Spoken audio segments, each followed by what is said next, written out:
Halika at ating alamin sa channel na ito ang iba't ibang uri na sumasalamin sa ating kapaligiran. Tara na! Makikita ang ganitong mga lugar sa iba't ibang dako ng Pilipinas.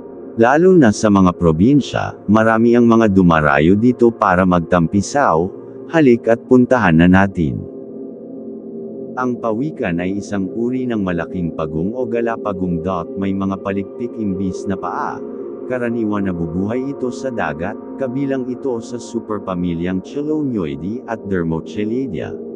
Isang reptilya na ang karamihang bahagi ng katawan ay sinasanggahan o napuprotektahan ng natatanging mabuto o kartilahinosong, mabutong mura, kabibe.na ninirahan sa lahat ng karagatan maliban sa karagatang Artiko. Ang dagat ay isa sa pinakamahalaga sa ating kapaligiran. Lahat ng tao ay dito umaasa sa ating mga pangangailangan, tulad ng isda at mga yaman ng dagat na ating napapakinabangan araw-araw. May mga bagay na hindi pa naabot ng ating mga mata tulad ng nakikita ninyo ngayon sa litratong ito. Napakagandang pagmasdan, subalit paano ito ginawa? Sadyang matalino ang bawat na nasa paligid, simple ngunit pambihira. Ang ilog ay isang malaking likas na daan ng tubig. Maaaring pinagkukunan nito ang isang lawa, isang bukal o pagtutupo ng maliit na mga batis, kilala bilang agos.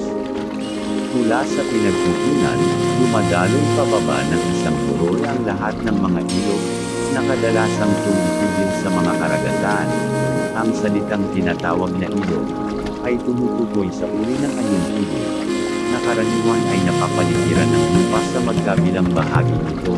Dumadaloy ng napakahaba, isang tubig tabang at madalas ay may makabilang dulo, maaaring dagat, talon o lawa.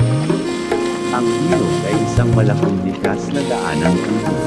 Maaaring pinagkukunan nito ang isang lawa, isang bukal o pagtutupo ng maliit na mga batis, kilala bilang agos. Mula sa pinagkukunan, dumadaloy pababa ng isang burol ang lahat ng mga ilog, na kadalasang tumipigil sa mga karagatan.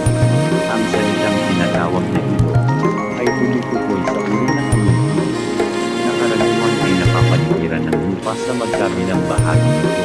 Dumadaloy ng napakahaba, isang tubig tabang at madalas ay may makabilang dulo, maaaring dagat, talon o lawa.